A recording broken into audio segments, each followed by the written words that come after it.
All right, good evening. It is 5 p.m.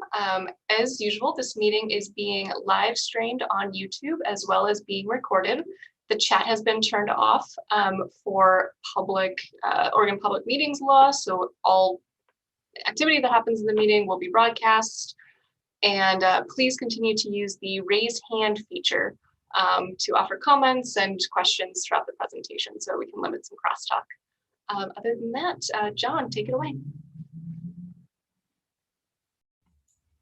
All right, good evening, everyone. It's good to see all of your faces tonight. Today is July 26th, Monday, and it's about 5 o'clock, so we will get started. Part of this agenda is going to be welcoming a centering exercise and roll call. So I'm going to call the meeting to order, and we'll get going. I'd like to invite everyone to join me in centering our conversation tonight. First, I'd like to read a statement, and then I ask you to join me in a breathing exercise to help us bring focus and thoughtfulness to the conversation today. Today, we convene to listen and learn from each other through reflection and discussion. As we evaluate and improve our public safety practices, we elevate the voices and experiences of those of the communities who have been and continue to be disproportionately impacted by inequitable systems. We thank you all for those who have advocated and worked to dismantle injustice in Tigard and our broader community. We build off their efforts to create more equitable and just outcome for all people, backgrounds and abilities. For the purpose of this meeting, we help to develop our understanding of the current public safety structure, practices, and procedure, identify and eliminate institutional racism within Tigard Public Institution by centering equity and racial justice. We bring forward the concern and experiences of ourselves and our community. We bring recommendation to the city leadership to improve the lived experience of all people in Tigard. Now, I'd like to ask everyone to join me in a breathing exercise. You may turn off your camera at this portion.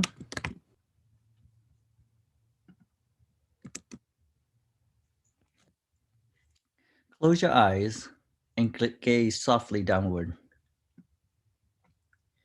Feel the chair underneath your legs.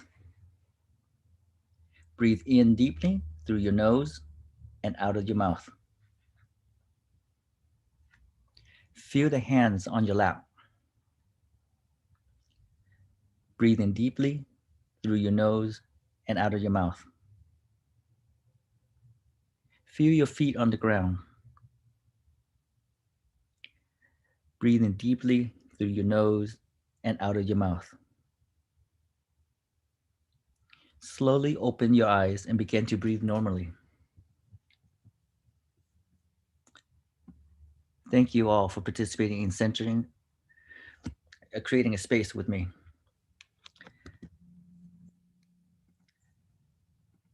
So Kim, would you do the honor of doing roll call for us, please? Of course. Commander McDonald. Here. Officer Nunn. Shelby Rahala. Here. Michael O'Brien is not able to join us, but we have Judge Oberdorfer with us this evening again. Welcome back. Abdirahim Mohammed. Emilio Calderon. Here. Liz Newton. Here. John Trin. Jimmy Brown. Here. Lee Landers. Patty Lofgren, Here. Justin Lowe, Here. Danny Rauda, Valerie Sasaki, Present. Sean Stoldryer, Here. Nick Jarmer, Here, thank you. and Jeff Mott. That is roll, John. Thank you, Kim. Appreciate that. All right. Give me 1 second. So if I remember correctly, Iguardo said there was no public comments in terms of speaking. There was one statement that was sent in, and everyone should have received that already. So I want to thank you for taking time to speak. So tonight, no community members have joined us to speak. Public comments are vital to the board mission, and we welcome community feedback on our work. So if you have comments for the board, written testimony must be submitted by 4:30 the day of the scheduled meeting. And if you would like to speak at our meeting, please email our staff at tigard-or.gov. That's EDUARDOR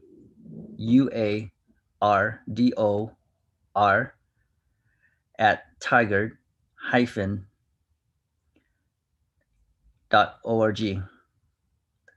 I'm sorry, tigard-or.gov.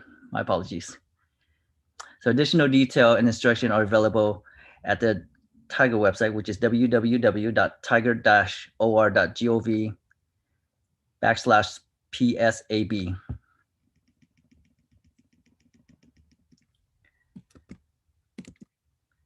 All right, I'm going to move to ask the Chief to give us an update, including legislative update, if that's on her agenda. So I'll go ahead and go for the chief. The chief is on vacation this week. Lucky her, actually somewhere sunny and getting to actually relax. So she was still waiting to do the legislative update when we can get Representative Graber here. And so when she's able to join us, that's when, or maybe the next session is kind of what we're hoping for. And if we can hear back from her, correct, Kim?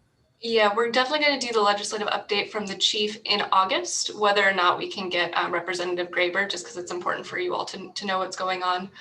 But we are still working to have Representative Graber join us as well. Yeah, and then there was two things the chief wanted me to update the board on. She did reach out to the Attorney General's office to inquire as to the status of the follow-up that they're conducting on the officer-involved shooting, and still there's no timeline, is what she heard back. And then also to let all of you know that we're working on the draft language for the based on the recommendations for the body-worn camera policy that you gave us. And there's probably a pretty fair chance that she'll be prepared to share that. Maybe not at the next meeting, because she and I will pass. I'll miss the next meeting, and so I won't see her before then, because she's out of town on vacation this week and then out of town at training next week. So I actually won't see her before the next meeting. So it'll probably be later in August when you get an opportunity to when our calendars coincide and we're able to get back together, so she can understand the chicken scratch that I've put together based on what you all have provided as recommendations, and then what the chief's thoughts were as well as we put that together. So we're working on that. So you should see that pretty soon. It'll be all ready. Are there any questions that maybe the chief had left as an open question that I might be able to help with? Okay. No hands.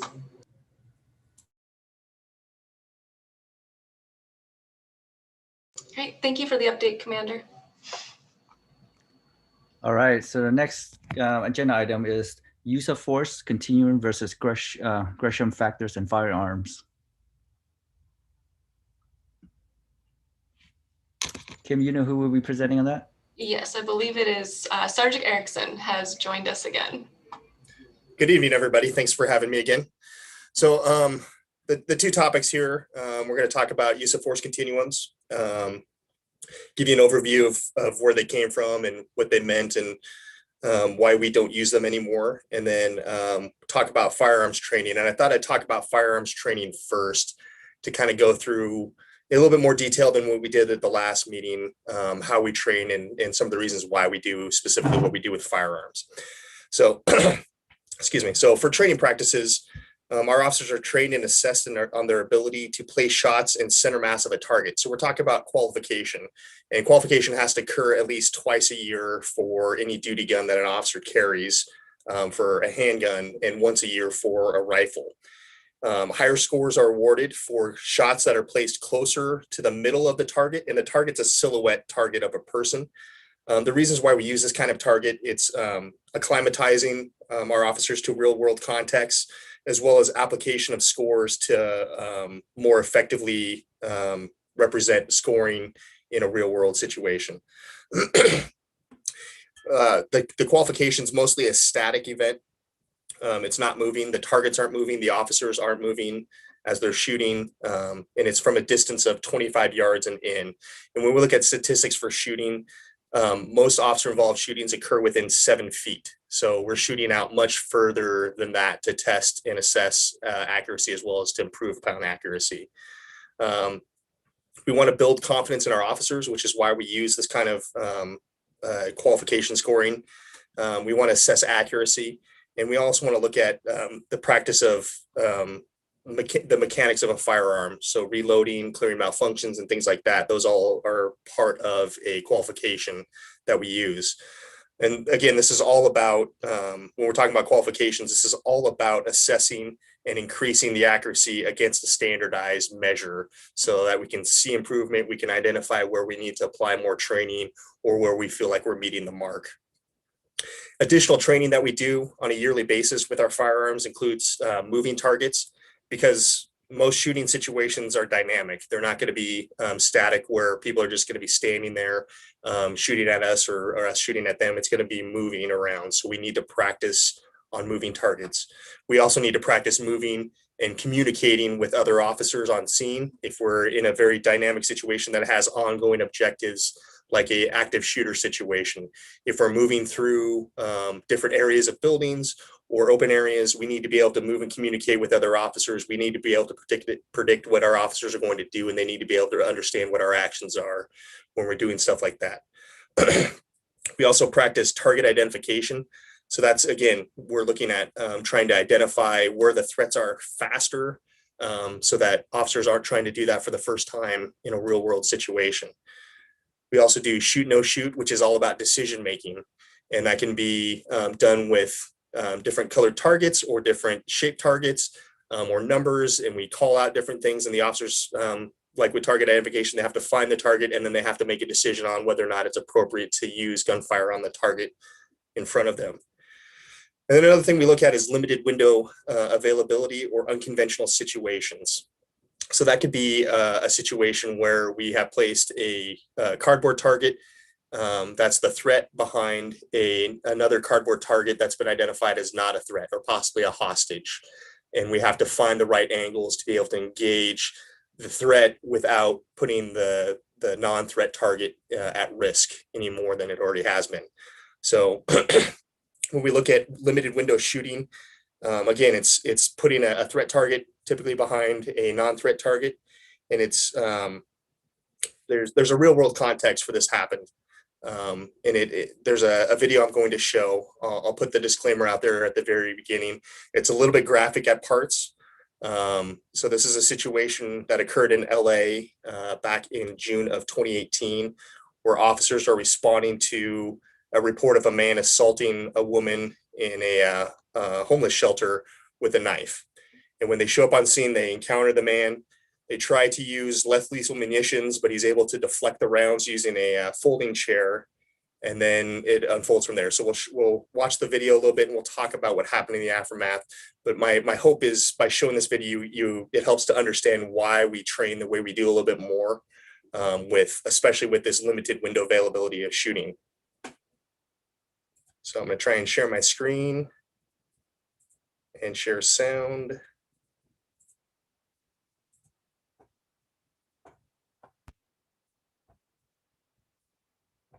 Okay, is everybody seeing a video clip on their screens? Okay, good.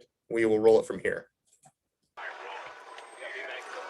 Stay cover, keep cover. So Drop the knife! the gentleman in the red shirt is the one who's armed with Hey, the put knife. the knife down! Turn around, put the knife down! Put the knife down! Drop the knife! Put it down! 923, let me get a backup. Drop the knife! Drop the knife! Drop it! Put it down! Perez began walking away from the officers and went over to a woman standing against the wall. Perez dropped the chair and took the woman hostage by grabbing her and moving her in front of him. He then placed a large knife to her throat and gripped it at opposite ends with both hands and applied pressure.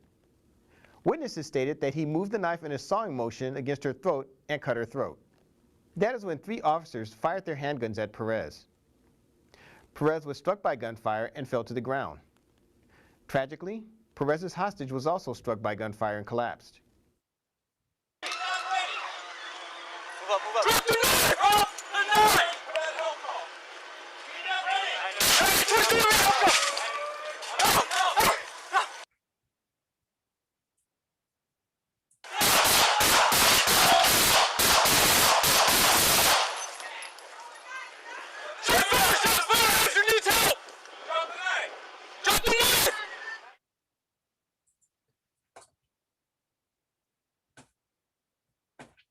See if I can figure out how to stop sharing the video here.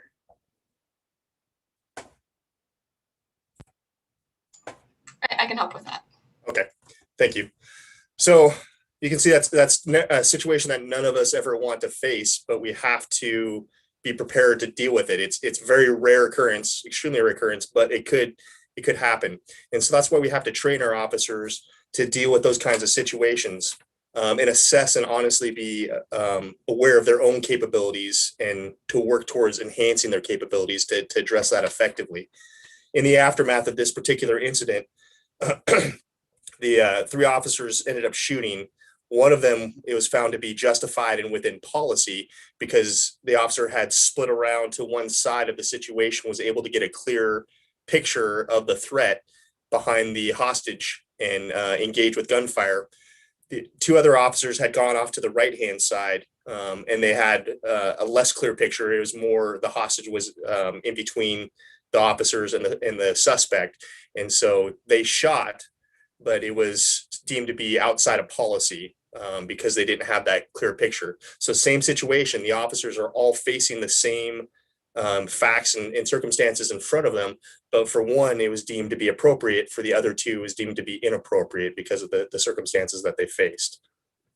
This is not dissimilar to how we would handle a situation like this. We're going to have to look at each perspective individually and make that determination in the aftermath of whether or not our policies were followed, whether or not the law was followed, as we examine it and move forward. I'm going to talk a little bit about wound mechanics. And again, going back to why we focus so much on shooting center mass instead of looking at shooting appendages like hands or legs or things like that. So lethal force, which when we shoot somebody, that's lethal force, is only authorized when there's an imminent threat of death or serious physical injury occurring, whether that's to us or to somebody else. That's the only time lethal force is justified. Lethal force applied to one part of the body is no different than lethal force applied to another part of the body. In other words, there's no legal distinction between us shooting somebody in the leg than us shooting for center mass. And when we're shooting, body parts move fast. So remember, this is not a static situation where folks are just standing there and they're not moving. Their body parts move fast, hands and legs move fast and unpredictably. So we can't effectively engage in just shooting at the appendages. We have to try and stop that threat by shooting for the best available target, which is going to be center mass. So going back to my description of a qualification, the target is designed to award higher scores for the center of the target in the mass of that silhouette, and then lesser scores as it moves out. Bullets don't cause targets to fly back immediately or cease to be a threat. Really, there's only 2 ways that bullets can stop the actions of a focused individual if they're assaulting somebody, something like that. The 2 ways that they can stop somebody is they shut the computer down by causing enough damage to the brain that it can no longer function to relay commands to the body. or it causes hydraulic failure by causing enough blood loss that the body is no longer able to function at all. Pain is not sufficient sometimes to override someone who is focused on completing a task or is under the influence of some chemical substances. And then bullets don't cause people to fly back. Unlike what you see in television and movies, if you shoot somebody, even with large caliber weapons like a shotgun, they don't go flying back 10 feet. And if you think back to high school physics, we go to Newton's third law of motion. When two objects are interacting, apply forces to each other of equal magnitude in opposite directions. So for us to cause somebody to fly back by striking them with a bullet would also cause us to fly back the same or greater magnitude away from them when we pulled the trigger on that gun. So what you see in movies and in television, it's all drummed up to make the show more appealing to your eye, but it's just not a real world application of firearms when it comes to us having to apply deadly force. So that's the basic information I have for you for about firearms. Can I answer any questions specific to the firearms information I just presented? John. Well, thank you for the presentation, Sergeant. My question is regarding in terms of how often does police officer have to be reevaluated for their firearms shooting? Sure. So we shoot 4 times a year. And when officers are scheduled, it's mandatory training. They have to go. And by our policy, they have to qualify at least twice, but they also have to achieve a qualifying score the last time they shot. So we're assessing that at least quarterly. And if a person fails to achieve a qualifying score, then they go into remedial training status until they can achieve a qualifying score, which can include removing them from duty until they've cleared that hurdle. Thank you. And Liz? Thanks. I had a question about the training. You know, this is hard because decisions are being made in a split second. And you made the comment that in that particular case, one of the officers was deemed to be following policy and the other 2 were not. What is the training they get in terms of they're all on scene in terms of communicating with each other? Because 3 officers fired and, you know, maybe in some situations, I don't want to make an assumption about that, but what's the communication between officers, you know, in terms of one person being able to respond maybe more appropriately than the other, and it's all happening in a split second? Do they cover that in the training? I'm just curious about that. Thanks. There's not a ton we can do to cover the training, especially for that kind of situation. We don't have time to communicate who's going to do what on that scene. We have to train our officers to understand so that if they don't have that appropriate target to engage in, they should make the decision not to shoot or to do something else to make the situation better. Like that one officer who split out, if that one officer had the clear picture and the other ones don't, they shouldn't shoot. They should try to do something else to try and help that out. But because of how quickly and dynamically these things happen, we don't have a chance for somebody to raise their hand and say, I don't have a clear window, I can't shoot.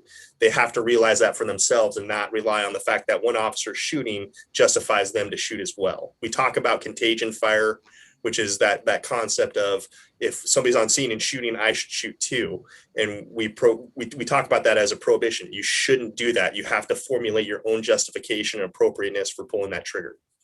So you're training them more to be able to quickly assess the situation and figure out what would be appropriate for them in that circumstance on the scene, and not, as you just said, follow because somebody else is shooting, I should shoot. So you're really training them to be able to evaluate them in the situation in that moment. Correct. And the course of action could be. Yeah. And to give you an example of how we would do that is we could have an array of targets set up in front of 2 shooters, and they could be instructed to, if you see a threat with this marking on it, you engage that threat.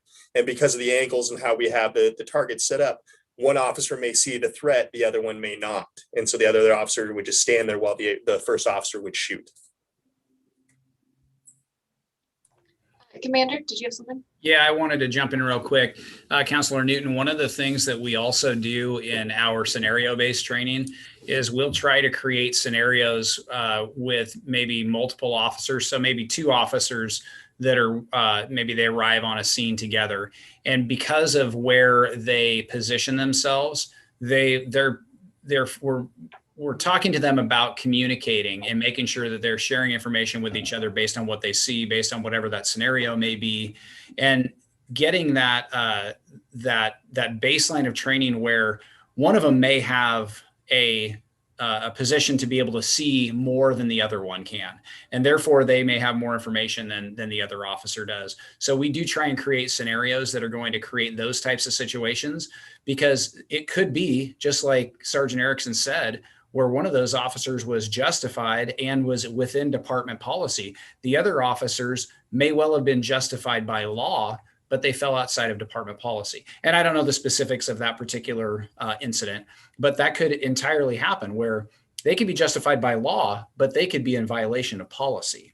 So we try and create scenarios that are going to put the officers into a higher stress situation and allow one officer maybe to see something that the other officer doesn't, so that they can each get different perspectives, because that happens all the time on calls. Officers, you'll have multiple officers on the same call, and each one sees something different because of where they're positioned while they're dealing with a certain situation. Thank you, Commander. And Emilio. Yeah, I don't know if it's a quantifiable number, but I was going to ask, what is a qualifying score on your guys' firearms test? Sure. So for us, it's 85%. And it's scored from, again, the center is, you're given a full points for each shot in the center of the target. And then there's a zone outside that where you're given only 60% of the score possible. And then anything else outside of that, which would be completely off the target, is 0. So you can, if I do my math right in my head, if you miss 7 shots off target completely, you would fail.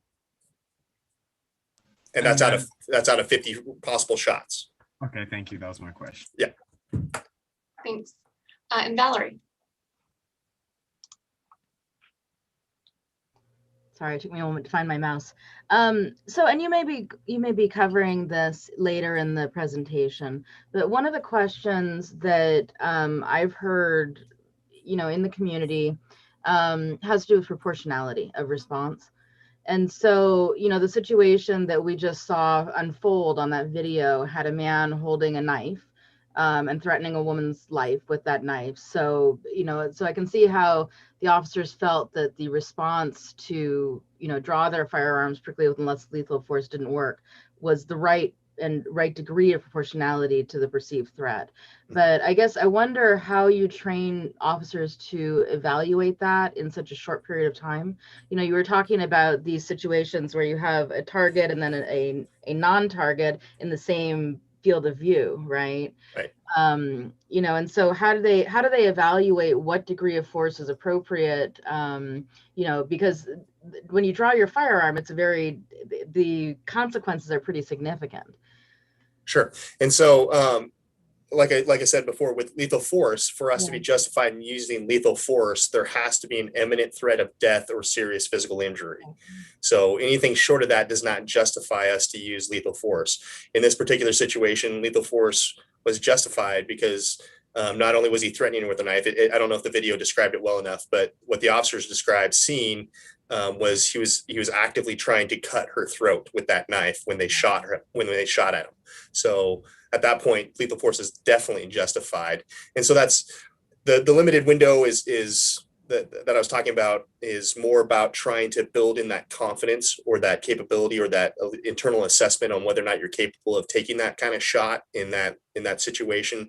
But that's just building upon the other training we do that relates to decision making and analyzing the situation critically before you get to that point where you have to take that shot.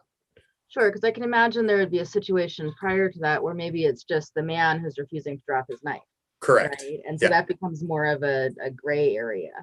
It does. And that'd be those are situations where if we have space and we have the ability, we would continue to talk until that moment becomes a threat. If that person then raises that knife up over their head or takes a hostage, then it changes the dynamic. But if they're just standing there with a knife, we're just going to have that conversation in a defensible position for us, maybe with a barrier like a vehicle or a planter box or something like that between us and them to give us more time to sort out what's going on.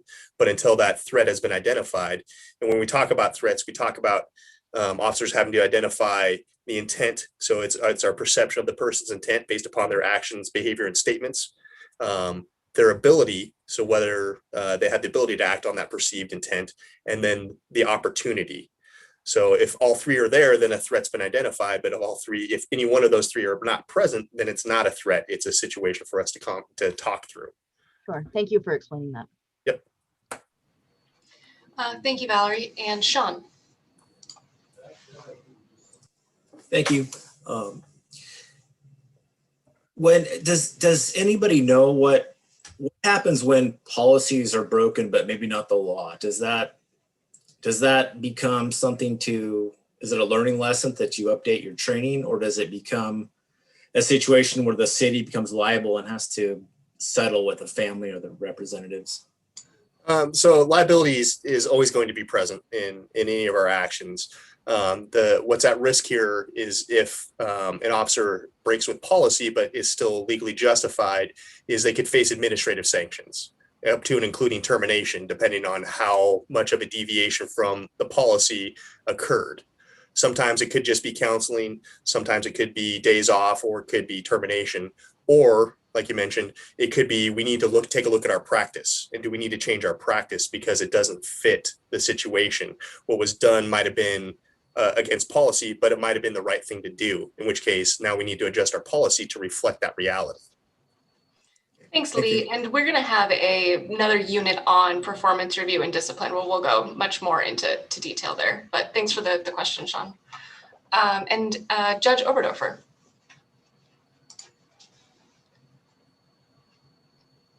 Sorry. My question is, are the officers trained and tested using the same firearm that they carry when they're on duty? Yes, they are. So when we have firearms range, they use their duty assigned handgun for any kind of training. Same thing with rifle training. They're using that. When we do our force-on-force simulations training, we give them the same model of gun, but it's a gun that's been modified so it cannot fire live ammunition, because we don't want to have that accident occur where one of our role players is struck by real gunfire. But it's the same model, fires the same way. Sometimes more malfunctions occur, which give them more practice under stress of clearing malfunctions, so they have better strength and capability doing that. But it's the same thing. Thank you. And Jimmy. Thank you. And Lee, thanks so much for the presentation and answering these questions. So I have a couple questions. One is relative to firearms training. How does the department train regarding officer mental acuity and officer physical reactions in a use of force or firearms situation, specifically around such issues as adrenaline rushes or respiration? And I know you have some simulations that probably go through that. Is that correct? That is correct. So the force-on-force training that we do, where it's all about decision making, is designed to place the officer in a little bit of stress, create some anxiety in them about doing it, whether that's from the unknown of the situation that they're going to encounter, or being critically reviewed by their peers, or that kind of stuff. But from the years that I was a student in the training, my heart rate went up just going to the training. And so you're experiencing that emotional stress response in dealing with that. And we're trying to help inoculate our officers to that and still make smart decisions while they're experiencing it. So the primary area in which we're doing that is in the force-on-force training. We do it a little bit when we put some scenarios into play in the different training disciplines, but it's that force-on-force where they're getting paint rounds shot at them, creates that stress for them. And Jimmy, I can give you a quick example. We just did some new taser training, and Sergeant Erickson was actually the role player for this. And so one of the scenarios was where you end up needing to deploy the taser because the subject is combative. They want to fight, physically fight. And the scenario is such that the first time you deploy the taser, it's not effective. And so, or it's effective briefly, but then it becomes ineffective. And so then the individual fights through that. And so then it actually causes a little bit of a heart rate jump. You're like, oh, wait a minute. No, he's still coming at me. And so then you have to deploy either the taser again or use other means, maybe hands-on or something like that. So we train not just in firearms or in deadly force, we're training in other methods more often than not when it comes to scenario-based training, because the reality is it's going to be more likely to be hands-on or using a taser. Like we talked about in the last session when I was talking about the numbers of force responses that we had, it's almost always a hands-on situation. So that ability to have the scenario-based trainings, it does put a little bit of stress on you. And it's that we call it stress inoculation. So it's building up almost like getting a booster shot each time you do that training, because it helps to create that stressful environment that you hope isn't going to be nearly as stressful when you actually experience something out in the field. So we try to induce stress, but not make it overly cumbersome for people during those training sessions. And the second part of the question is just looking at the video that was shown, and it's this issue of multiple voice commands. I've heard in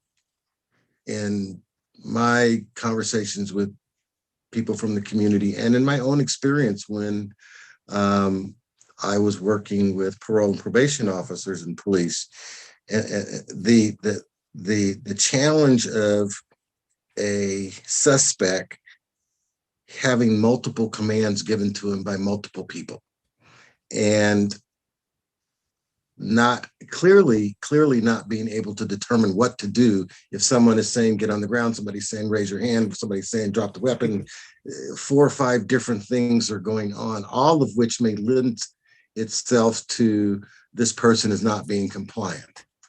So I guess part of my question then is, in the incident situation, is there a lead command giver? Is there one person, first officer on scene, the incident commander, if the incident commander happens to show up, a sergeant or whomever, that is responsible for giving the command to the suspect? Great point. And it is something we reflect upon in training whenever we can. If this is like a pre-planned approach, like if we're going into a situation where we have a chance to rally up together, assign out the different tasks so that we can have the most tools available to us to deal with the situation as safely and effectively as possible, then yeah, typically one person would be designated. You're the person giving commands. Nobody else gives commands. In a situation like this where it's a very rapid response, they don't have that time to pre-plan. Unfortunately, we fall into that realm where the folks that we hire, we want them to take command and take charge of situations as quickly as we can. Hopefully, if it evolves over time, somebody recognizes, hey, we need to have a little bit more coordination with this, and you're going to give the commands and nobody else give commands. But until we get to that point, the reality is it happens like you saw in this video. But we do talk about it every chance we get in training, where we have officers teaming up together to say, really think about this. The big example where this occurs a lot is if we have a high risk felony stop. So if we're stopping a vehicle that has been reported as stolen and it's occupied, people are driving it, we very quickly, whoever's the first person that stops behind that car, they're the ones that's going to give command. That's kind of the recognized protocol that we have for that kind of situation. Everybody else knows, okay, somebody's giving commands, whether they're yelling them or using the PA to convey that to the people in the car. That person's got commands. Okay, now I can focus on this problem of getting more light on the car or getting this angle available to us and stuff like that. So we try to manage as the best we can, but the reality is some situations happen so quickly that we don't have a chance to manage them. Okay. Thank you, Lee. You're welcome. Thank you. And Patty. Thank you. Commander McDonald, could you clarify for us, possibly with a situation, something that would differentiate between justification by law but not justified by policy? Yep, I actually am going to do that later. I'll give you a specific example of something that we identified, and I'll give that as an example. It's not near as I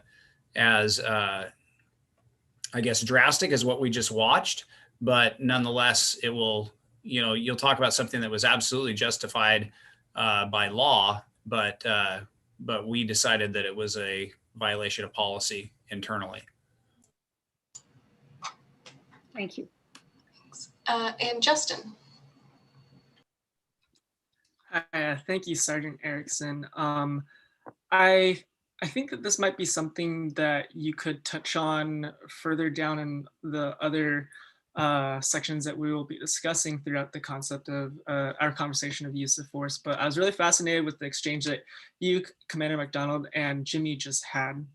And one of the things that I was thinking about, and as it relates to mental acuity, because you all are putting your officers in situations to elicit stress responses, adrenaline, cortisol, is I was also curious if there's anything to test the variable of racial bias during those drills, because as that relates to accuracy of, hitting a target, I'm also thinking about the concept of hitting the right target, or testing the bias of whether or not your reaction is based off of the right analysis of the situation.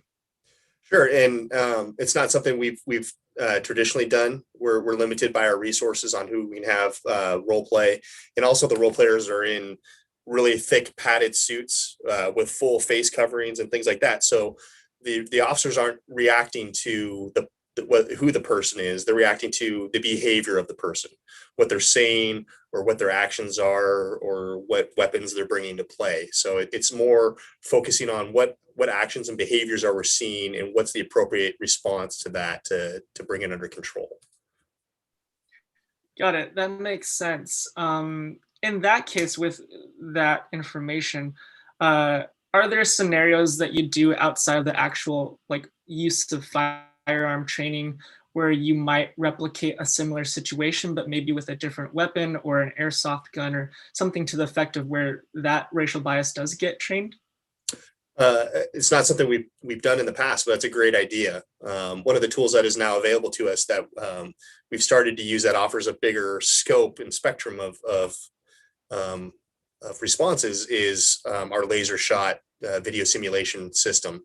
So there is the opportunity there to interact with people on a video screen in 2 dimensions that aren't wearing all this gear. We're still analyzing behavior, but they could be from different races and allow us to look at that kind of stuff. Wonderful. Thank you for that explanation, and also your openness to consider that concept. Yeah, absolutely. Thanks, Justin. And Sean. Thank you. Many years ago, in the U.S. military, some of the curriculum we had was knife hand-to-hand combat training. And thank goodness I never had to use any of that in the real world. That was a blessing. We were taught that knives were more dangerous than a gun or rifle, or even an M16 at close ranges. I don't remember the exact distance, but it was something like 20 feet, which really in the city and in a situation is extremely close. Can you talk about that a little bit? Sure. So what you're hitting on is a study that was done in I think it was the late 70s by a firearms instructor named Tuller.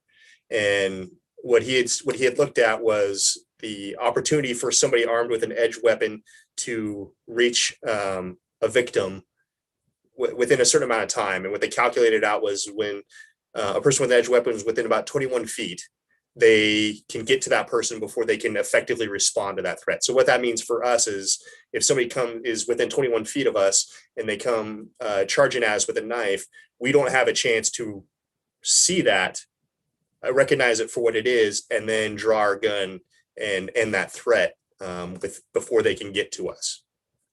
For a while there, it got called a rule. It's called the 21-foot rule. It was never intended to be a rule. It just showed the likelihood that somebody within 21 feet with an edge weapon could get to you. But you're absolutely right. Edge weapons in close quarters battle are extremely dangerous for anybody. They don't jam. They don't take any time to get on target. They don't require you to aim. And they can be used repeatedly without fail. So they are very dangerous for us, which is why we're concerned about them. Thank you. Mm-hmm. Thank you. And John. Thank you. So I know that there's a police try to use avoid a situation where they have to use some lethal forces. So that's great. I guess my question is in relation to in terms of training. If I understood correctly, when we're talking about body worn camera, when you pull out your gun, the camera goes on. How often do you take that situation? And then, of course, video camera is going to be a little distorted based on the angle and whatnot like that from a live person in that situation itself. But how often do you take that in scenario in terms of looking at those footage, discussing what's going on? Like in my world, when we have a situation, we do a staffing. So how often do you do a staffing regarding a lethal death in the shooting? So when that evidence is available to us, it is part of that analysis. Because the body worn cameras are so new for us, and we had a limited deployment before. We don't have a very robust use of that. But for any kind of use of force, all the video that's available to us, we would look at and form part of our analysis of that event and making a determination for policy violations or law violations. Okay. Thank you. Any other questions about firearm use and training? All right, Lee, I think we're ready for the next half of your presentation. Sure. So I'll try to make this a little bit quicker. I know we're running out of time here a little bit. So force continuums, and I'll kind of give you the history of force continuums and the difficulties using them and why we currently aren't using them in our department. So the force continuums were originally developed back in the 1960s. It was a likely result of a lack of guidance, either legislative or judiciary, about when or how much force may be used by police in the course of their duties. We're police, and we will try to find a way to make sense of laws and rules whenever we can. And when we're not given a lot of guidance, we'll create our own guidance in hopes that it's going to work with whatever the requirements are. It was an attempt to help officers understand the legal requirements before and after Graham versus Connor that we talked about last meeting. So this was, even though they started in the 1960s, they were further developed after Graham as a way to help officers understand what this objectively reasonable response under the totality of the circumstances and all that meant when they're faced with the situation. Is usually a graphical representation of if this, whatever the subject's actions are, then that the officer responds as a spectrum of options. There's many different types and designs. I've seen wheels, I've seen ladders. The one that we had up until about 2009 was just boxes of suspect actions, officers, appropriate responses. The problems with using them, they're relatively rigid by design. Places officer in a position that if the suspect is doing this, then it's acceptable to do only these limited things in response. So it takes that reasonableness out of the equation. It silos those responses and options in what is a dynamic situation that's constantly changing. And so it slows down our analysis. And it doesn't afford the totality of the circumstances to be applied. So when you look at a force continuum, it could say the suspect's doing this and it's appropriate to do that. Well, that appropriateness may be for somebody like me who's 6'2" and 250 pounds, but that doesn't account for an officer who might be 5 foot and 90 pounds, or an officer who's 6'7" and 350 pounds. There's differences in all of those different levels and what's going to be appropriate based upon the objective reasonableness of the situation and the necessity to act. And it sometimes caused confusions for the officers to apply it, to understand it, for the courts when we're trying to explain it to them afterwards, and for the layperson to understand. Sometimes there's a mistaken belief that officers must apply each level in sequence before they can achieve the next level. And so that kind of falls into that kind of falls to the wayside if you consider a deadly force encounter like this situation, where the officers show up on scene and there's somebody actively hurting somebody with a knife. We don't have time to just go from officer presence through verbal commands to physical contact, which means we'd go up and try to grab onto their arm and pull them off in an escort hold, to physical control, to the next level, then all the way to deadly force. Sometimes the situations are going to require us to go from just being on scene to having to use deadly force like that situation did. So the current state, it's no longer trained here at the Tigard Police Department. Like I said, we got rid of them around 2009, I think it was, 2009, 2010, somewhere in there. Around the same time, DPSST, the state certifying agency and where the basic academy is, they removed continuums from their curriculum in 2009. Not a lot of the federal law enforcement training programs continue to use continuums. Our policy guidance company, Lexipol, they recommend against using them. The International Association of Chief of Police National Consensus Policy and Discussion Paper on Use of Force strongly discourages using continuums.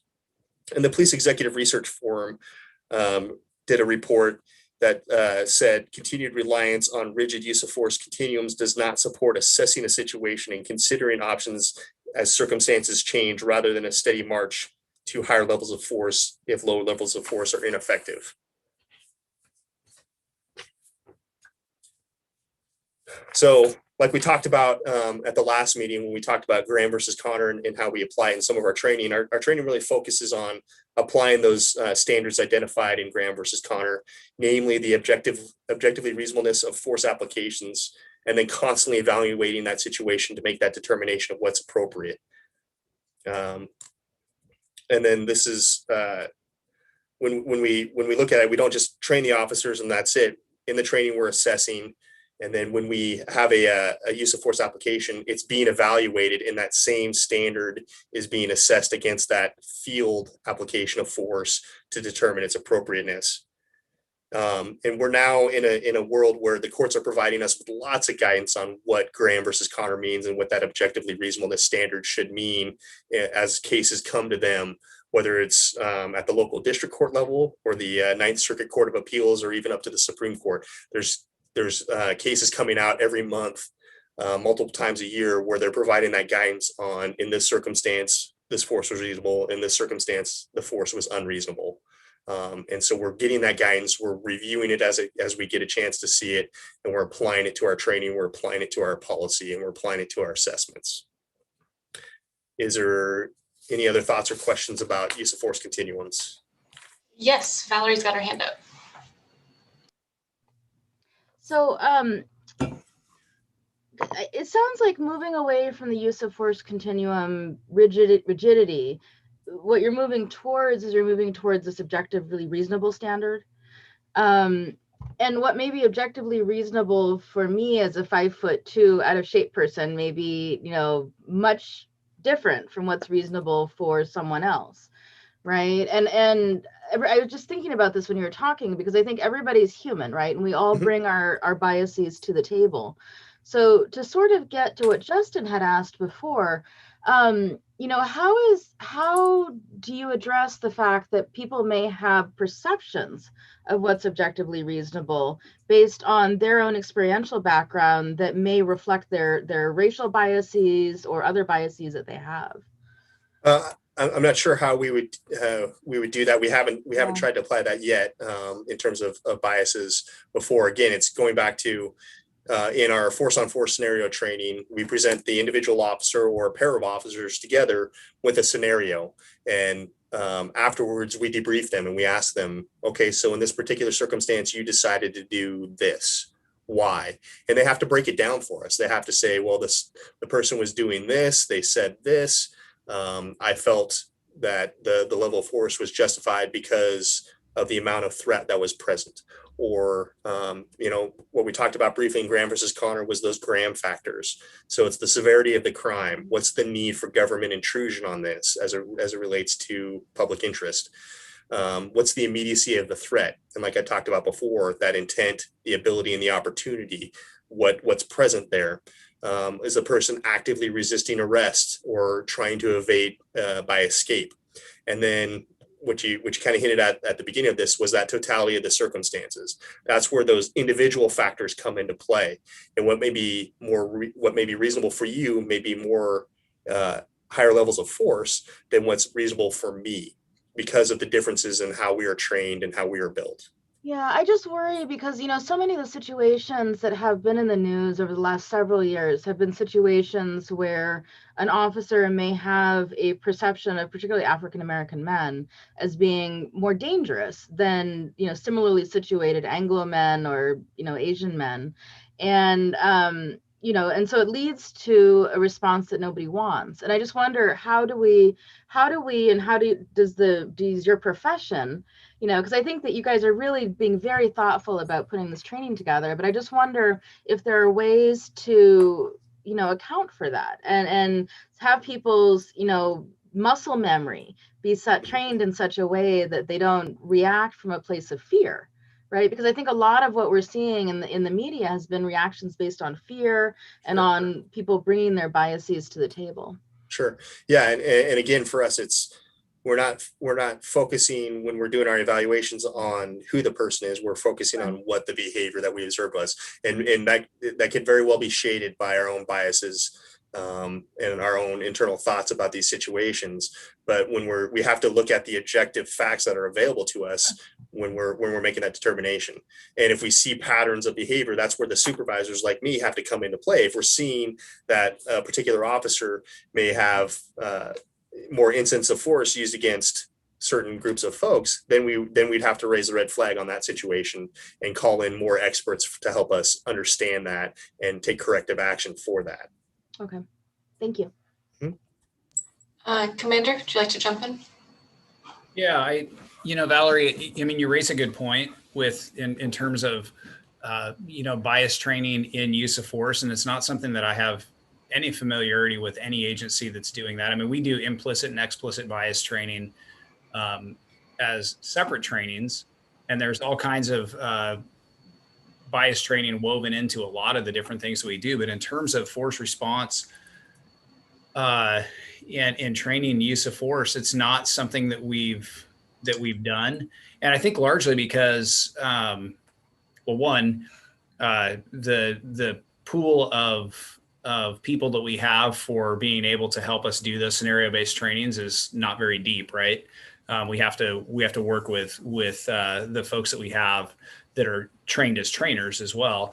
And then, like Lee said, we're training our officers to respond to the action that they're encountering, the activity that they're encountering. So I'm interested though. I'm gonna see if I can maybe do a little bit of research and see if I can find an agency somewhere that might be doing something like that, because I really don't know. It's a valid point. This is why we're having these conversations, and you've got me thinking right now. I need to reach out to some places that I think might have that type of thing going on. So great, thank you. Yeah. And Jimmy. Valerie, thank you so much for bringing that up. I literally wrote the same thing down as part of my question around this, because I think this is really, really important. And I think, Commander, your last statement of, wanting to look for someone or some organization that may be able to provide you with some additional information relative to implicit and bias. I think that's really, really important, and I certainly would be willing to connect you with folks that I know who are doing that type of training, because I see this as a critical issue, and I'm going to talk about it from the issue of general characteristics. I'm going to use my own personal experience with Tigard Police Department, and although it was 20 years ago, the issue I think is even more critical now.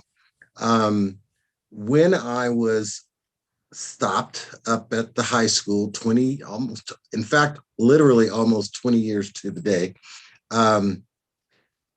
when the officer stopped me, and actually several officers stopped, I was very expressive. My voice was loud. I was using my hands. I was waving my hands, and the officers were, telling me to stop moving my hands, although they were clear, and there was the 21 feet distance between us. And as I was saying to them, one of the characteristics of African Americans is to be expressive, and we use our hands and we talk with our hands, and it's not a threat. But that piece of that was being viewed as a threat. There's certainly more learned folks than myself who can give the department some information relative to what are some of the characteristics that are occurring across ethnic lines that may be endemic to their particular style of communication. Loud voices doesn't necessarily mean that one is being threatening to an officer. I would use an example of what we used to call back in the day gangster oriented. Sagging pants, a do-rag, tattoos, wearing colors. If an officer has a belief that that is what Black gangsters wear, that may very well impact them in how they deal with them in the street, how they deal with them in a critical incident situation. And it's those kinds of situations, I think, that need to be addressed inside of the use of force policy, inside of the implicit bias training that the department may utilize. And instead of segmenting them into a singular training program, it should be connected. That type of bias training should be connected cross organizationally or cross training as you look at, well, how does this apply in a use of force situation? How does this, how does this manifest itself in a traffic stop situation? So that we understand that biases cross all of those domains. So it's not just, if I see an African American walking down the street, I'm going to assume that he's probably done something, especially if he's running, he's probably done something wrong. That bias comes out across all of the domains. And I think that's the piece that we really want to connect to if we're going to train our officers for a 21st century model.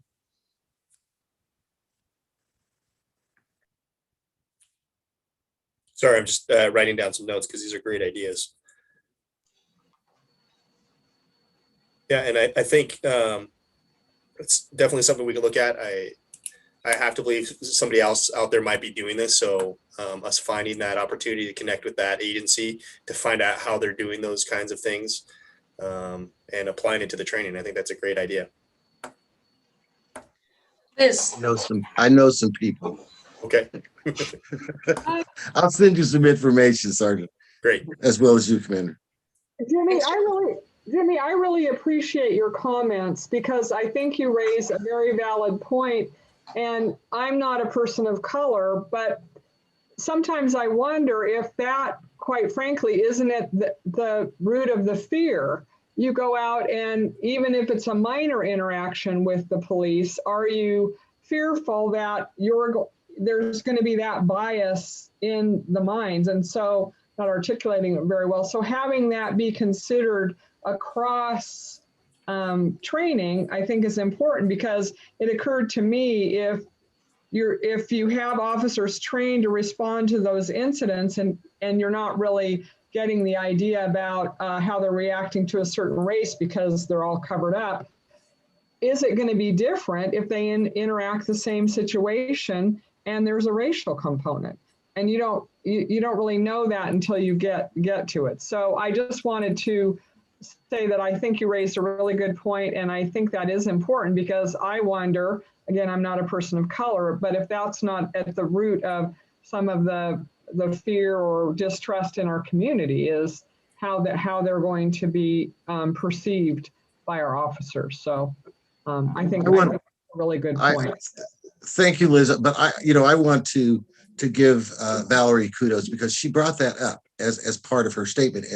And although, what may happen from a perspective of bias for an African American may be different from other people of color, the fact that we see that bias, or if it hasn't happened to us personally, it's happened to someone that we know. And that makes it very real. And so when, and I think Commander mentioned this last week or the last meeting, he said, well, sometimes when I'm in the car and if I see red lights behind me, I get a little nervous. That may very well be a very normal reaction for all of us, but it becomes heightened when it's a person of color. And that's not, I'm not saying this to stoke any controversy. That is my reality, my lived experience, and the lived experience of probably every person of color on this panel. And I'm sure some of our Caucasian friends on the panel have had that same experience. I'm not saying that it's something that we all own, but I know it happens to us. I know it does. And I know that without fail, race is an issue. We cannot get past that in this country. We cannot get past that in this community. And when we do talk about race, we cannot be quieted by saying, you're being a snowflake. I'm too dark to be a snowflake. And I get too hot to be a snowflake. I do know that, we are human. We all have some level of bias in us. It becomes heightened when it becomes our public servants that experience that and expose us to their bias. So, off my soapbox. Thank you. And Valerie. So two things. One, first, I want to thank Jimmy for sharing his experience because I think that's incredibly valuable, even though it's difficult to share those things. So thank you, Jimmy, very much for doing that. And then the second thing is more of a question for Sergeant Erickson. You mentioned that you don't have a lot of volunteers who are people of color who help out with these sorts of trainings. Is that something that would be helpful? Is that something that we could try and help coordinate additional volunteers? I mean, I'm not very threatening, but I'm willing to go there and look threatening, right? But it's because I wonder if it's the volunteer pool too is homogenous, if that leads to maybe different results than we would want. It's definitely something we can look at. My fear though is the training is very very rough on the role players, because you have to be prepared to experience the entire gambit of an officer walking up and saying hi bye, to us physically fighting you on the ground, to us engaging in simulated lethal force. So usually the folks that I have doing the training, they're certified instructors in other disciplines, but they're also willing to get beat up, because you get beat up a lot. Commander McDonald can attest to that. When he was a role player, I got bruises and bumps and all that kind of stuff all over my body from doing even this taser training we've been doing for the last month or so. I had some bruises that were like the whole side of my thigh from going through with it. So the liability for the city and all that kind of stuff for that is pretty extreme. Within my role player cadre, I do have a black female. I do have a couple Hispanic males. So we don't discriminate against anybody who wants to do it. If you're an instructor in the training and you want to do it, I will take you, because I need more people who are willing to get beat up and do it. Well, I'm kind of a big wimp, but if you have something that doesn't involve like hitting the ground multiple times, I'm willing to help. Sure. Thank you. And Sean. Just in the spirit of representative folks in the community, I don't think Jimmy's alone in his thoughts. I have a black friend that lives in Beaverton that shared those very same experiences. He's and I think it's just lived experiences, and I don't know what he went through, and but it's very real. It's very real to him, and I think it's something that we need to work on.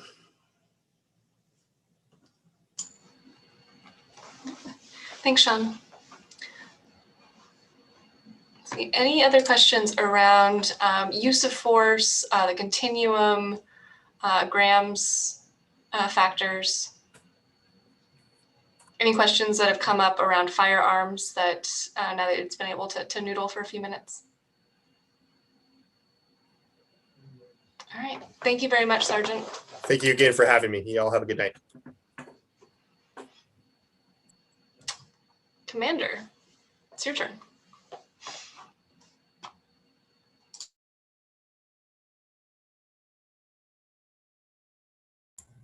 Sorry, I'm going to try and share my screen here. I don't know if it's going to work or not, but we'll give it a try. I'm going to share this screen.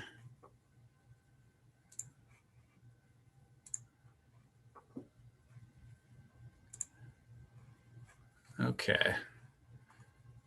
Y'all see my screen? Hey, that's cool. I think I did it. Yes, you're good.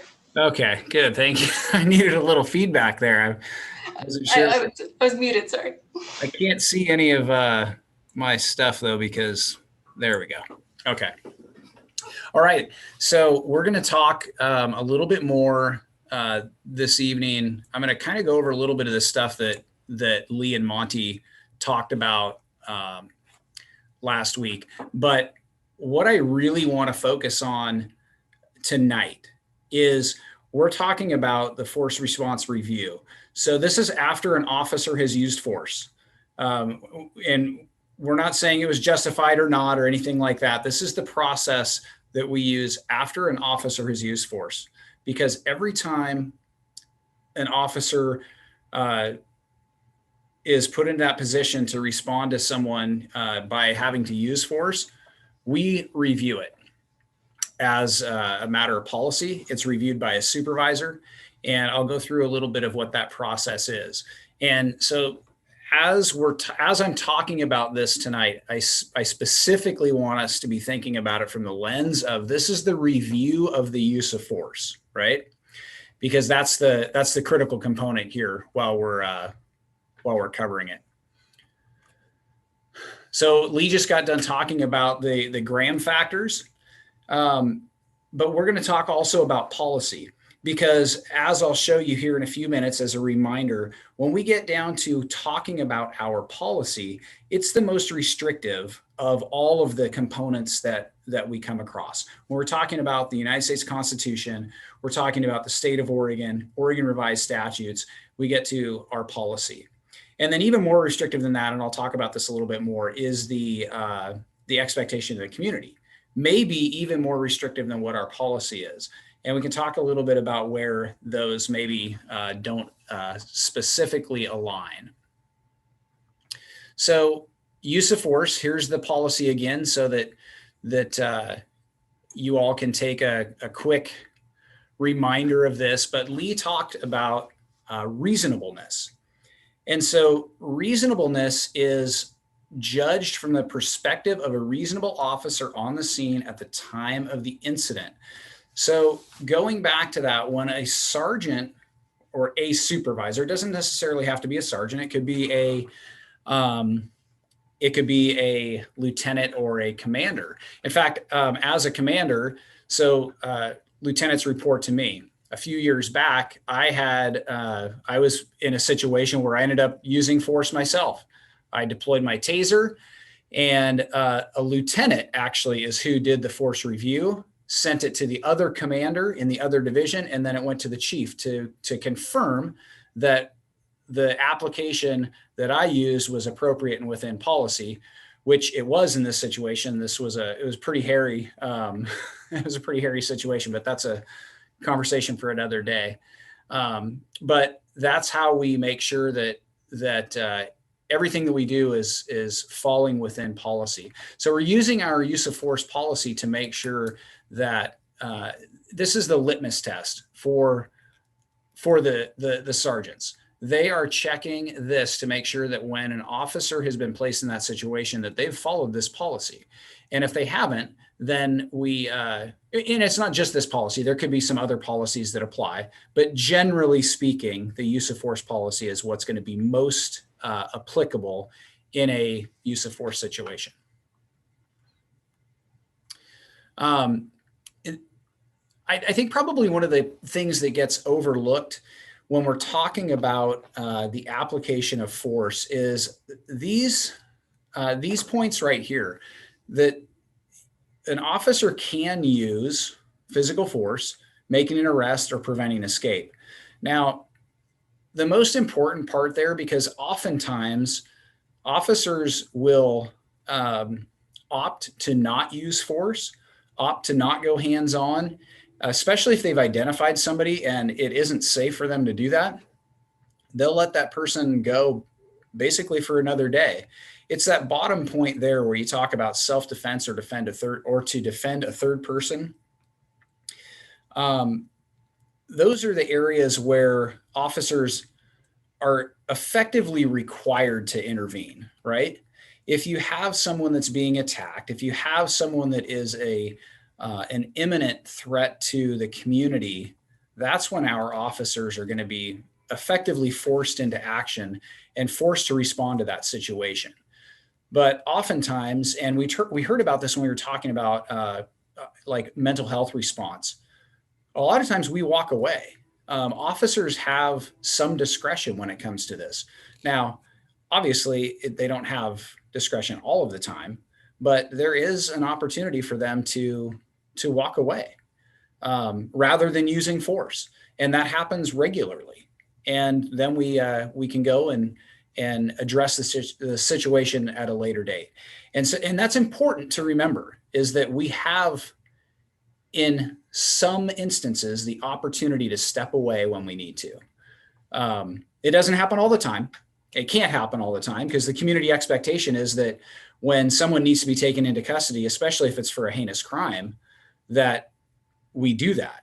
And that's the expectation. And so we will, but it is not the rule. You have the ability to walk away, and we can worry about getting a warrant, an arrest warrant later, or going and finding this person when it might be a safer environment in which to do so.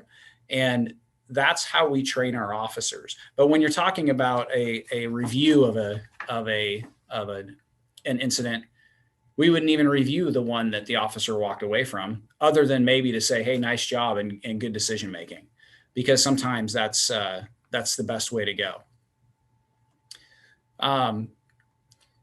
So Lee talked about government intrusion. You'll see me refer to it as governmental interest. It has to do with how big of a deal is it, right, to the community that we take someone into custody. There are certain things where you have to do a mandatory arrest, right, where the law tells us that we will arrest someone for certain different things, which oftentimes means that we need to use force, which, as you've seen, we're legally authorized in doing, in order to effect that arrest. And so there are times when we just cannot walk away. There aren't a ton of them, but there are times. And our officers are trained in the ability to balance this balancing act, right? Evaluate the need for putting yourself in a situation where force may have to be used versus what's the governmental interest in that? What's the risk to the community by not doing it? So that's what supervisors are evaluating when they're looking at this. Now, an officer may well be justified in using force, but a supervisor may review that and say, you could have done this. And I'll explain that as I get down to the review, because that's a critical part of how we train. And a lot of how we train comes out of our force response reviews that the supervisors do. So I talked a little bit about the level of justification. You saw it in a form last week when Sergeants Fox and Erickson talked about the level of justification. So you talk about the Constitution, the Fourth Amendment, which is relatively broad, and that's what the Supreme Court judges on, right? That's where they get the justification to use force. The Oregon Constitution is slightly more restrictive, although it reads pretty closely along what the United States Constitution does. And then Oregon revised statutes are the types of things that are constantly changing and evolving. And so that's where we get more immediate changes at the state level. But then even more immediate and more restrictive can be department policy. So we use the example, or Lee showed the example in the video. And I'll give an example of something that was departmental. So we had not that long ago an officer who responded to a crime in progress. The suspect was being chased by a loss prevention person. One of our officers encountered this person. When he exited his vehicle, he got out, drew his firearm, and engaged this person, giving him commands. He was there by himself. His cover units were responding.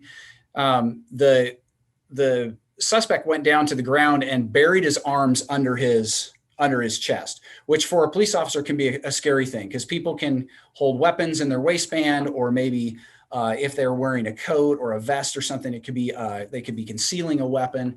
So there can be a concern that they could have a weapon. The officer was pointing his firearm, certainly appeared to be at the suspect, and then was giving commands to get his arms where he could see him. He delivered a kick to the suspect, totally justified by law and by policy based on the situation, right?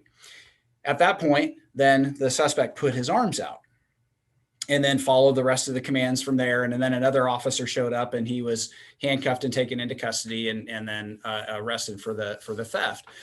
But when we did the review of the force, the use of force, the kick was justified. But the pointing of the firearm, which is also by our policy considered a use of force, the United States Supreme Court and the state of Oregon would say that's not a use of force, but we say it is. We said that the pointing of the firearm was not justified. It was a violation of department policy. So that officer was held accountable by our policy for pointing a firearm at someone when they were not authorized by policy to do so. Now, is that going to get somebody fired? Unlikely, and it did not in this case. But does it offer us an opportunity to adjust training in addition to a sanction for an officer? Yeah, it absolutely does. Because what it did for us is it identified, okay, is it time for us to reflect and say, do we maybe have a hole in our training somewhere that made that situation unfold? So we have to reflect our training as well when we're talking about a situation like that. So I think the important takeaway from that is that not only was the officer identified as, hey, listen, we feel that that was outside of policy. What we did is also looked in the mirror and said, do we have a training issue that we need to make sure that we improve? Now, I don't know that we do, but we actually are asking ourselves that. And we've gone back to our training cadre and said, hey, this situation can't be repeated. How do we improve this in training? And so that's something that we're going to be working towards. Now, could this be a one-off where the officer would have been justified to have his gun out? He articulated that this guy could have had weapons. Yeah, sure, he could have. There's a lot of people you come across that could have weapons. I can guarantee you that if you come across me working in my yard, I'll have a weapon on me. It'll be in the form of a pocket knife in my pocket. But a lot of people carry what can be considered weapons regularly. So in terms of pointing the firearm at someone, you have to be justified. And while the law says that that's justified, our policy clearly said it was not. So that's an example, Patty, of where you had something that's justified by law, But by policy, we said, no, that did not meet our expectations as an organization. And I don't think it met the community's expectations either. And that's that final one there where it says that public perception or expectation is probably in many cases greater than what our department policy is. And that isn't necessarily the case all the way across the board, but oftentimes the expectation of the community is greater than maybe what the law says or what our policies say. So we try to make sure that our officers are operating at that highest level of expectation, right? If they're operating at the level that the community expects, then they're never going to be outside of department policy, because department policy is either at or slightly below what the community's expectation is. So after a use of force, a supervisor will respond to the scene. And their sole responsibility is to investigate the force response. It is not to be there to investigate the case or the situation that the officers were there to investigate. They're there to specifically investigate the force response. So they're going to interview the person that had the force applied to them, and then more importantly, witnesses. Because witnesses that observe something like that oftentimes have a perspective that's very different than those people that were involved, the officers or the person that force was used on. And so it's critical that we interface with those people that were witnesses. And then also obviously talking to the involved officers or witness officers, because their perspective is certainly going to be different than any witnesses, because they may have the luxury of having a lot more information than a witness who may have seen something happen. And another reason that we like to talk to witnesses is the reality is when an officer uses force, it's not generally very pretty, right? The application of force is almost always pretty ugly. They're not generally something that normal, regular, upstanding citizens see. And I mean, I guess I could ask how many people have ever seen an application of force done by the police, and anybody who has seen one, almost without fail, says that it's pretty shocking to the conscience. And we recognize that. So talking to witnesses also allows them to ask us questions and allows us to help clarify maybe what they saw. And that's critical when it comes to their understanding of a particular situation. So the sergeant is they're tasked with talking about what type of tactic the officer used, what was the application that they used, what training may have been a part of that application of force, right? Like I said earlier, most of our applications of force are hands-on. They're basically a hand-to-hand situation. And what was the officer there? What were they investigating, or what was the reason for the contact that they were having with the person that force was used on? Because those are all critical to us understanding how we got to the point of having to use force. So we document everything like officer injury, whether or not the person that force was used on, if they were injured, if there's video, which now more and more body cam video for our agency is going to be available. Until a couple of months ago, it was sporadic as to whether or not we would have video of these incidents, because we only had a limited deployment of body cams. And then our dash cams were only effective in catching, what's right here, what's right in front of you. So with body cams, we'll be seeing video way more often. And actually, we're getting started on a project to be able to go and start to audit our video so that we're to verify that our officers are using it as designed. So that's actually starting here in the next couple of days. So after the supervisor has done this, the investigation of the application of force, they write up a summary of the event so that when it goes through the chain of command to be evaluated, that that we have a clear understanding of what happened.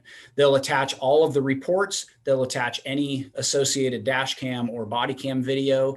If there was surveillance video that was from, say, a store or a business that was in the same location, they'll attach that video as well.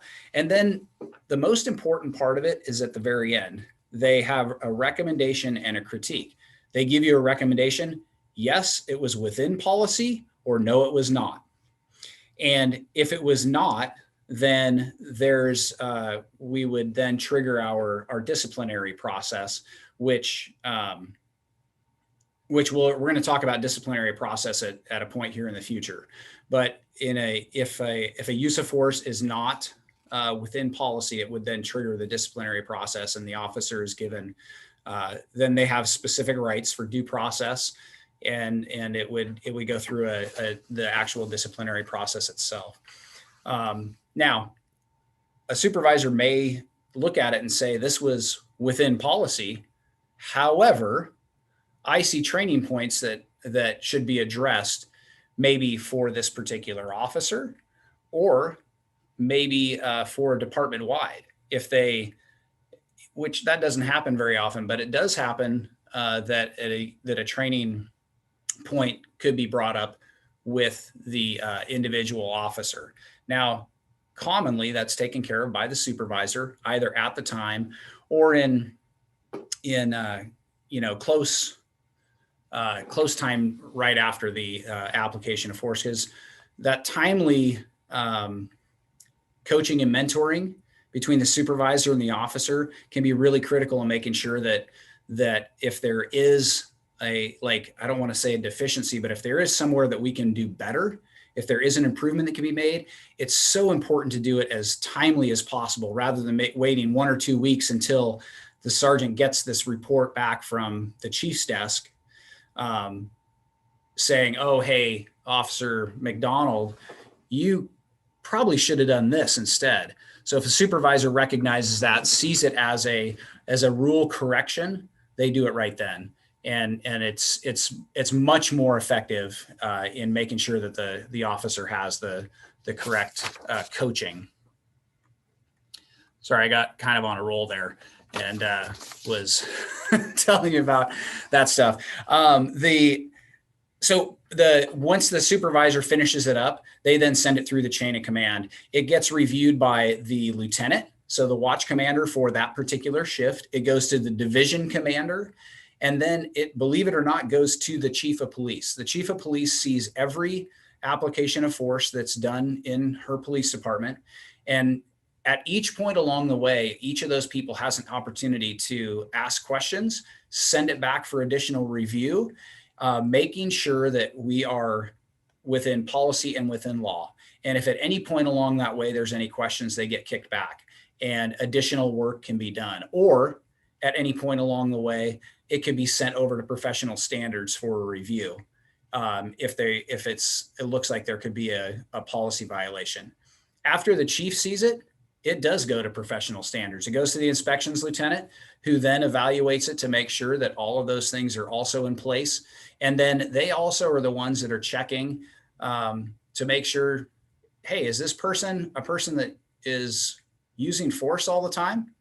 They're checking it against our database to see, hey, this person has, X number of uses of force, which is way above what the average is for the department. And then they're asking that question, why is that?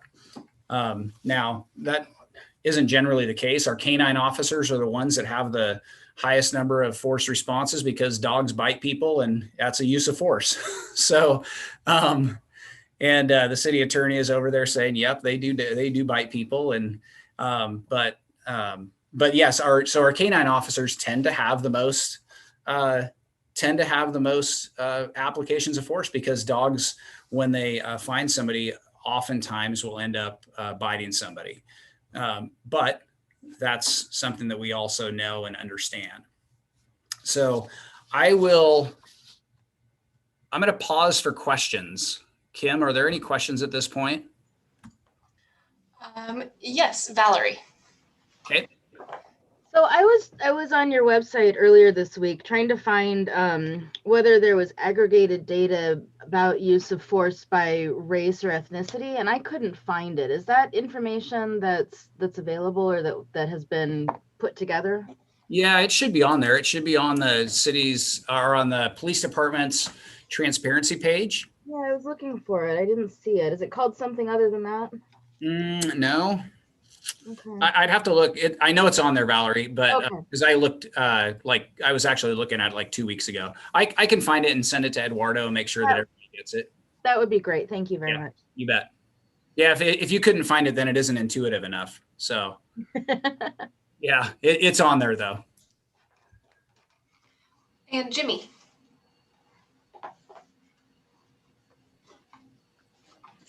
Okay, this is just a kind of a data request, Commander.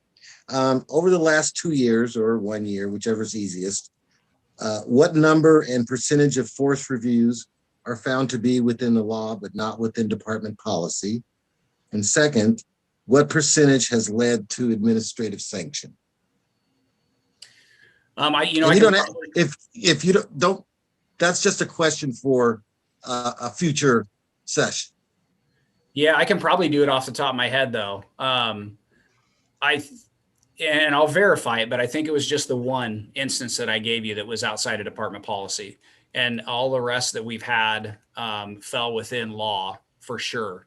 And I can't think of another one off the top of my head that was outside of policy either.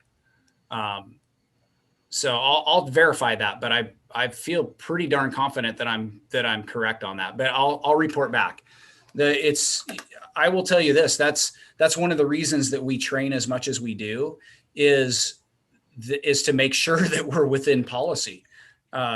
Because as you can see by the one example that I gave where someone was outside of policy yet inside of law, we take that very seriously. So anyhow, but I'll verify for you, Jimmy, and get back to you, but I'm pretty sure I'm right. I don't see any other hands. I know, Commander, you still have a bit left in your presentation, correct? Yeah, I want to talk about duty to intercede or duty to intervene. So I just want to confirm with the group, and I'm pretty sure everyone's going to say this is okay, but is everyone all right with not doing our opportunity to discuss current events in order to continue this conversation? Yes. Did I stop sharing my screen real quick? Oh, everybody says yes, you're good. Oh, okay. I saw all kinds of nodding, you're fine. Okay, I can only see 3 people, or 4 people. Okay, we're going to talk a little bit about duty to intercede. I sent some daily training bulletins, which we'll talk about in a couple of minutes. But this is one of the slides that you saw last week, and literally this is straight out of our policy, which I think is important to review, because we do train on this, and we do have a high expectation of our officers that they will do this, that they will intervene, they will step in if something is happening that they know is wrong, right? And then they're also required to notify a supervisor as soon as possible. It's critical. This isn't something new that we just added to our policy. It's been in I'd have to look and tell you when, but it's been in our policy for, as long as I can remember. It's part of our culture. And I think I gave an example, I don't remember if it was last time or a couple times ago, where one of our newer officers was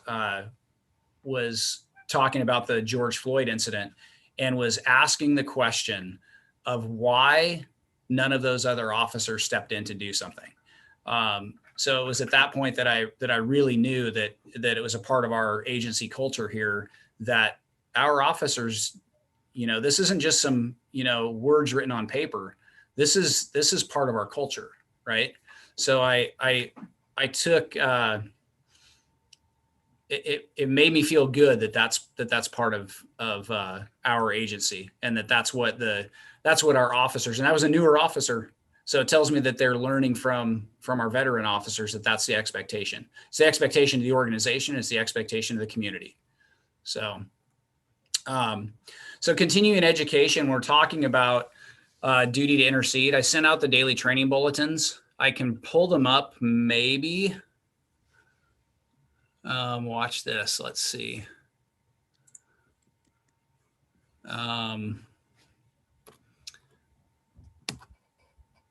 Maybe.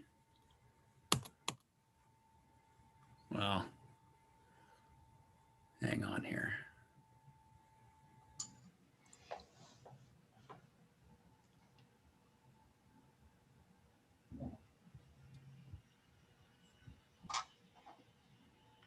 Well, I can't find page I'm looking for. Okay. Anyway, I sent those. There's 3 of them, and those were. I'm going to look at the date here. Just a second. Did I stop sharing my screen? You did, but I have the 3 bulletins. If you let me know which one you'd like to pull Just up. throw up the one that says 1 of 3. Yeah. If you wouldn't mind. I can't get my screen to stop Totally showing. fine. I've got you. Okay.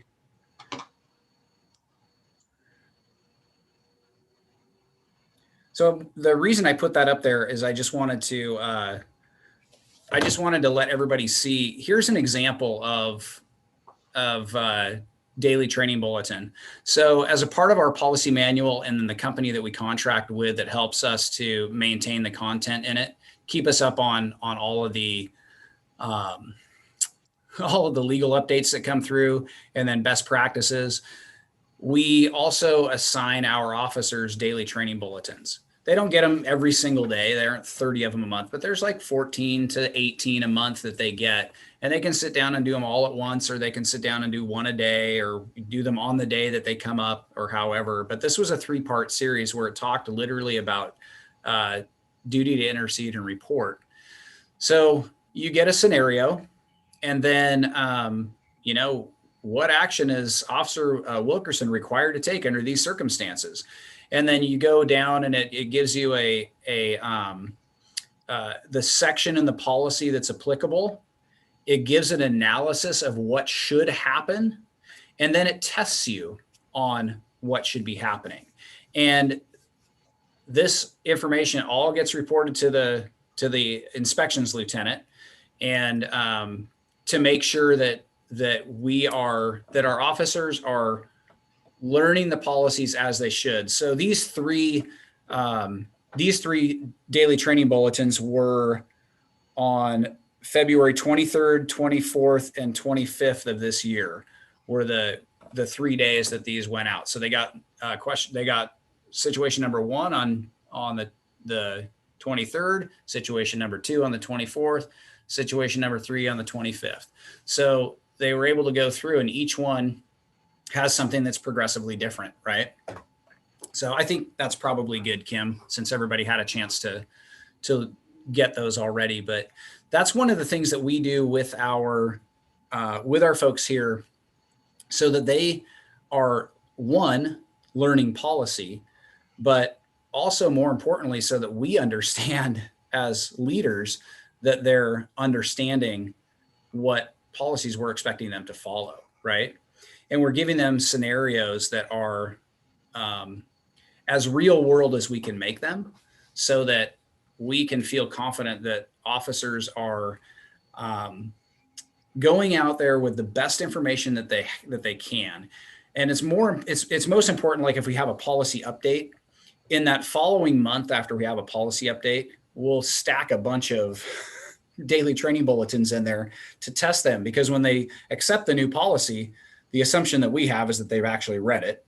And most of them probably do, but then we test them on it. And if they haven't read it, then they'll go back and read it when they get tested on it, because they're like, oh, well, now I have to read it because I'm going to get tested on it. So I know there's some educators in the group here, and I think they all agree, they're the night before the test, everybody crams, right? And so we test them intentionally in the month after, especially important policy updates come out. Like they made a change recently to the policy on the CEO. So on the chief of police, who's the only person in the agency, well, maybe 3 of us, that actually care about what it says about the chief of police's responsibilities. This is the chief, and then myself and the other commander, because we may act as the chief when she's gone. So we're really the only 3 that probably care about it, but we tested the entire department on it because that's one of the ones that came up in the package. So I guess I'll close up tonight talking about our force response review, in that one of the things that I find really important for us to do is educate the community about our process. And that's part of what we're doing here tonight, is talking about explaining what we do after an officer has used force.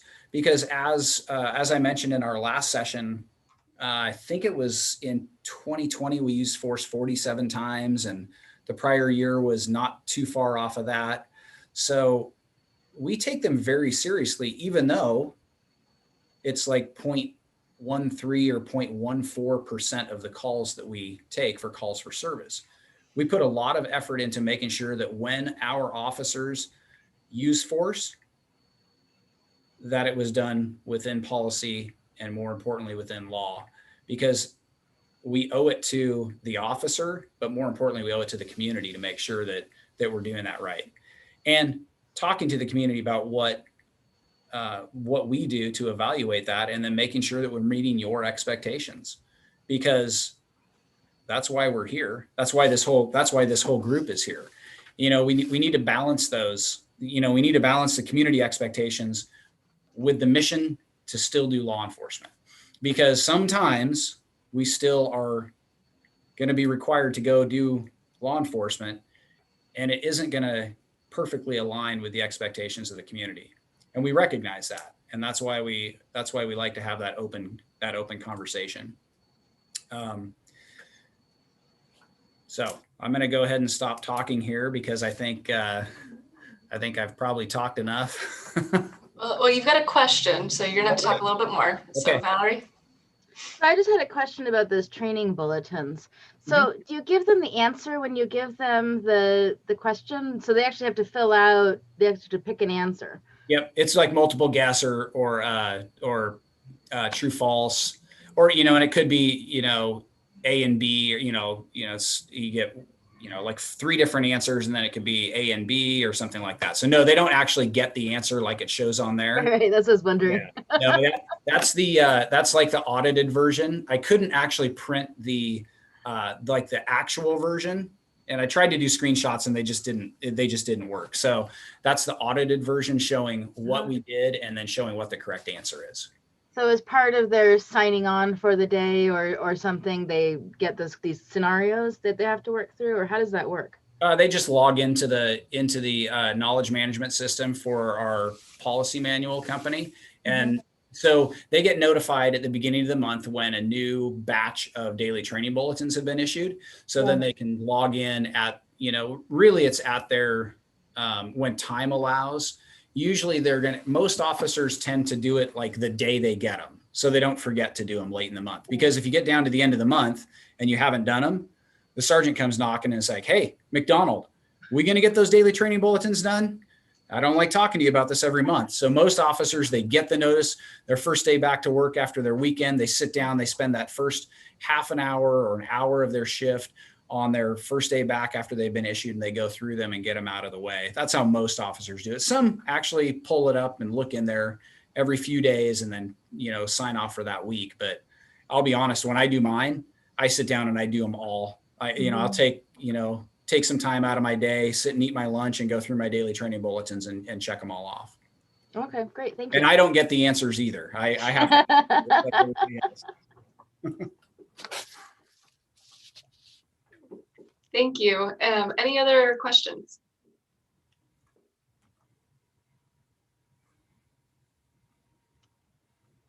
John?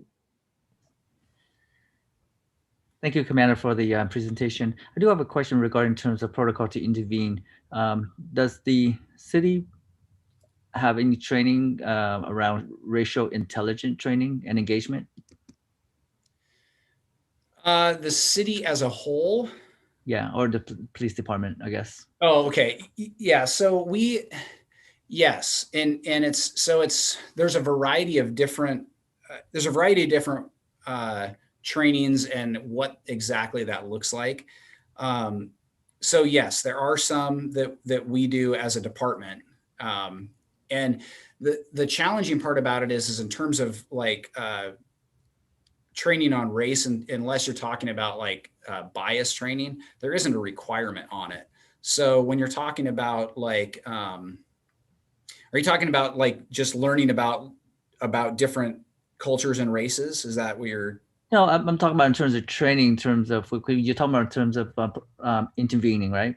Oh yeah, okay. So when we talk about in terms of intervening, if there's training around in terms of race and engagement, that kind of stuff, people know how to intervene. What is the technique to intervene a situation if there's a situation to require in terms of race and someone may have a bias or whatnot like that, how comfortable is an officer able to tap in and say, hey, let me take over this kind of stuff? Well, it would be my expectation that regardless of someone's race, if somebody is doing something that's inappropriate, especially if you're talking about in a use of force, that the officers would step in. Is that what you're, because when we train for intervening, it's based on what is the action that the officer might be taking that would be causing them to, that may be using excessive force or something like that. Regardless of the race of the individual that force is being used upon, it would be the expectation of the department that an officer would step in and intervene.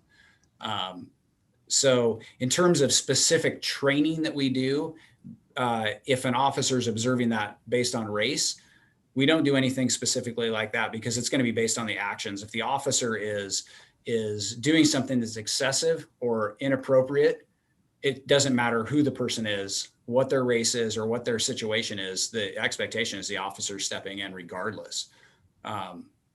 If it's something that is outside the lines. And then the officer understand in terms that they need to just, no matter what, step down and let the other officers take over. Yeah, and I've been on calls. Granted, it's been a long time because they don't let me out of the office very often. But you've been on calls where maybe an officer, you can tell that they're amped up or they're kind of wound a little bit tight in a certain situation, and you go over and you just put your hand on their shoulder. Hey, I got this one. I got this, and you have them step away before an officer has to intervene. But that's a level of intervention right there, right? Right. Is ramping somebody down before they get to a position where they're going to do something that could cost them their career, or worse yet, cost somebody their life, right? So having an officer have that ability to be able to do that when the situation is appropriate, yes, then it's definitely, and that's something that we train. It's something that it's a part of our culture. Thank you. All right, we've got 2 more questions, and I think that's going to be our time for this evening. Justin? Hi, Commander McDonald. I have a operational question for you, going back to the daily bulletins that you mentioned, and just in general, your efforts that your department has had to make sure that your officers are competent and fully aware of the policies in place. Do you, as a lead supervisor, have any trackable data or observational records that you make in terms of measuring their competency and success at passing these daily training bulletins, and then the actual proper execution of said policies? So I can pull reports out of our system that'll tell us the date and time that they did the test. And so in terms of if they're following them when they're out doing, when they're operational, is that what you mean? Yes, maybe I'm just trying to see if these have been shown to be very effective for your department, and if you're noticing a difference or just an improvement overall in terms of officers' awareness and then compliance. Yeah, it's done 2 things, Justin, that I've noticed. And we've been using them for such a long time that I can't even really go back to remember what it was like before we had them. But the reason that we as an agency went to the daily training bulletins was to improve that proficiency of the policies. And it did happen. I can speak personally that my knowledge of the policies went up considerably when we started having a testing on the daily training bulletins. I started paying way closer attention to what the content of those policies were. And so being tested on it makes a huge difference. So yes, I do know that the proficiency is higher, but you know what's even better is that officers now have the ability to go and look up answers. They'll be like, I know there's something in the policy about that. And they'll refer to the policy manual, go in, look it up, and find the answer themselves. So their ability to navigate the policy manual and find the answers that they're looking for in the policy has gone way up. But more importantly, their proficiency of just understanding policies in general has also increased. So we noticed that. In fact, I walked through our briefing room today, and there was an officer who's a coach who was reviewing a policy. I walked by, I said, "Hey, what are you doing, Joe?" He says, "I'm looking at a policy because I was talking about it with his recruit, with Officer Orozco. Jimmy got to meet him, and they were talking about a policy, and he wanted to make sure that he was relaying the appropriate information to that trainee." So, and I said, "Well, did you give him the right info?" And he goes, "Yeah, it turns out I did." So, so he was checking he was testing his own proficiency and then making sure that he was delivering the right information to that new officer. So, I've seen that twofold. And like I said, we've been doing it for a long time. So it would be hard now to be able to test that because it just is something that we've been in that boat for quite a while. So. Got it. No, that makes sense. And I'm really glad that it's had that effect on the department. Yeah, it's pretty cool. I actually think it's one of the best things that we did as a department to make sure that we were testing our understanding of the policies. Great, thank you. And Nick. Yes, thank you. Commander, thanks for the presentation and let your sergeant know also, please. You bet. And we heard a lot about the officers and the use of force training and some other things. In one of your slides, I think it was talking about the supervisor shows up and makes a determination and, does witness interviews and stuff like that. Can't remember exactly what it said. Do those supervisors get specific training on how to do that particular process? Yeah, no, and that's an excellent question. Yes, they do. Because it's very different. It's an administrative investigation, right? It's not a criminal investigation unless it becomes criminal. And that's part of what the supervisor, that's what they're tasked with. They're tasked with evaluating. I mean, a use of force could be criminal, right? If it needs to go to a criminal investigation, then they've got certain bells they need to ring. And then we would request that an outside agency come in and conduct that investigation. So yes, they're trained both internally, and then our sergeants all go through a supervisory academy. And that's one of the things that they talk about there is, use of force is one of the biggest things they cover. I mean, our sergeants they're our frontline risk managers. And so, they have to look at these things with that lens. When they're showing up on a scene like that, their job is to be looking at it from, the side of the department and the city to make sure that we've done everything right. And if we haven't, to make sure that we discover that and then take appropriate measures from there. So yes, they do get quite a bit of training. Okay, perfect. Thank you. You bet. Thank you. And Commander, do you just want to give in your last 3 minutes together this evening a real quick preview of what we've got coming up in August? Oh boy. Sure. So you're going to hear at the next session from a couple of new sergeants that you haven't heard from, Sergeant Rivera and Sergeant Phillips. They are defensive tactics instructors, and they're going to go over some of the defensive tactic training that we do for our folks. They'll probably throw in a few videos, and they're both excellent speakers. Sergeant Rivera was one of our previous dog handlers before he got promoted. So you may have seen him out with one of our canine. Well, you probably remember his canine partner before you remember Savi, but as it usually happens. But they're going to talk about the application of force when it comes to defensive tactics, so hands-on type stuff. And then at the last meeting of the month, you'll hear from instructors on police vehicle operations, and I'm not sure who's doing that yet. You may hear from Lieutenant Charlton again, but I think they were going to try and get one of our detectives, who's one of our vehicle instructors, to do that presentation. So in that, you're going to hear how we do training for driving police vehicles.